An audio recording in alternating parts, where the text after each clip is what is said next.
सभी आशा है आप सभी बहुत अच्छे होंगे और अपने उद्देश्य के प्रति सजग होंगे, ऐसी ही मेरी कामना है। आज मैं आप लोगों के लिए हिंदी लेकर आई हूँ। आइए चलिए शुरू करते हैं। यण संधि की परिभाषा क्या है? तो देखिए, यण संधि की परिभाषा क्या है? ह्रस्व अथवा दीर्घ ए ओ रे रे र के आगे यदि कोई असमान स्वर आए तो ए का क्या हो जाता है?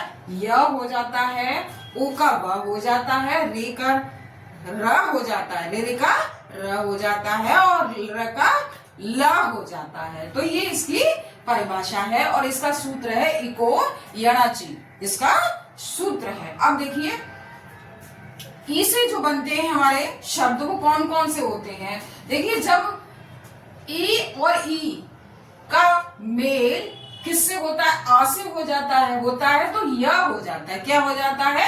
य हो जाता है। और आ से होता है तो या हो जाता है, उ से होता है तो यू हो जाता है, ए से होता है तो ये हो जाता है, और यू से उ से होता है, बड़े उ से होता है तो यू हो जाता है। किसका मेल? ए का। ठीक। आप देखिए, जब हम यक्ष, यहाँ ई का स्वर है और यहाँ आ का स्वर है, ई का स्वर और आ का स्वर, यहाँ से ई की ध्वनि है प्रथम शब्द के अंतिम वर्ण का स्वर, और अंतिम वर्ण के यानी उत्तर शब्द के प्रथम वर्ण का स्वर हम लेते हैं। और या इत्यादि, जब हम इत्यादि की संधि विच्छेद करेंगे तो क्या बनेगी? इति प्लस आदि।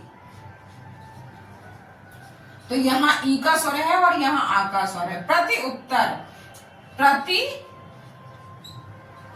प्लस उत्तर, क्या बना? प्लस। अब देखिए, यहाँ ई का स्वर है और यहाँ ऊ का स्वर है, दोनों मिलकर ई का स्वर और ऊ का स्वर दोनों यू, छोटा ऊ हो गए। इसी तरह से ई का स्वर और यहाँ ए का स्वर क्या बनेगा? प्रति। जैसे प्रति प्लस एक, तो यहाँ छोटी ई का स्वर है और ए का स्वर है, यानी छोटी ई का स्वर और ए का स्वर मिलकर दोनों ये हो गए। और इसी तरह से छोटी ई का स्वर और ऊ का स्वर दोनों मिलकर के क्या हो जाते हैं? यू, यू हो जाते हैं। जैसे ने, जब हम इसकी संधि विच्छेद करेंगे तो ने प्लस ऊन क्या बन गया? न्यून बन गया। अब इसी तरह से ओ का क्या हो जाता है? छोटा ऊ और बड़ा ऊ का मेल किससे होता है? असमान स्वर से होता है, तो ओ का व हो जाता है। जैसे स्वच्छ, तो स्वच्छ आ, इसका ऊ का मेल किससे हुआ? आ से हुआ तो व हो गया, आ से हुआ तो व हो गया, ए से हुआ तो वे हो गया, और ई से हुआ तो वी हो गया। जैसे स्वच्छ, सु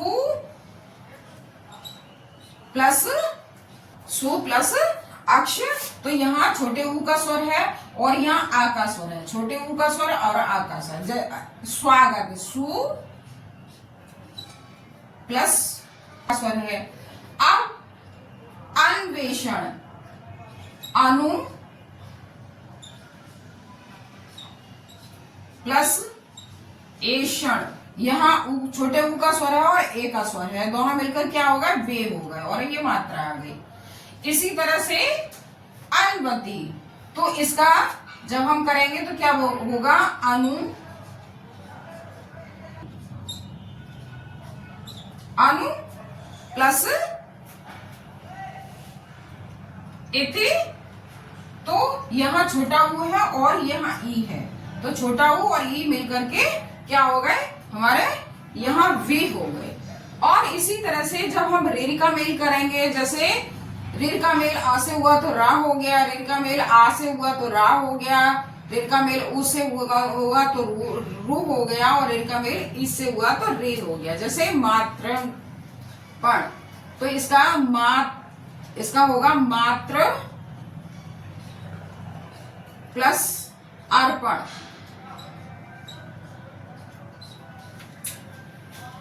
मात्रादेश, इसका होगा मात्रा प्लस आदेश, यहाँ आ है, इसी तरह से यहां मातृपदेश, तो यहां पर क्या होगा, मातृ प्लस उपदेश। पितृक्षा, पितृ प्लस इक्षा।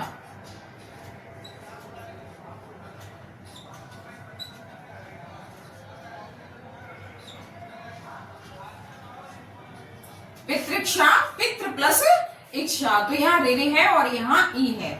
इसी तरह से ये एक अनूठा तरीका है संधि सीखने का, बहुत आसानी से आप संधि सीख पाएंगे। अब है हमारा रे, हमारा र का मेल जब आ से होता है तो हमारा क्या हो जाता है, ल हो जाता है। क्या हो जाता है, ल हो जाता है, जैसे लाकृति। और जब हम लाकृति की संधि विच्छेद करेंगे तो क्या बनेगी, ल प्लस आकृति।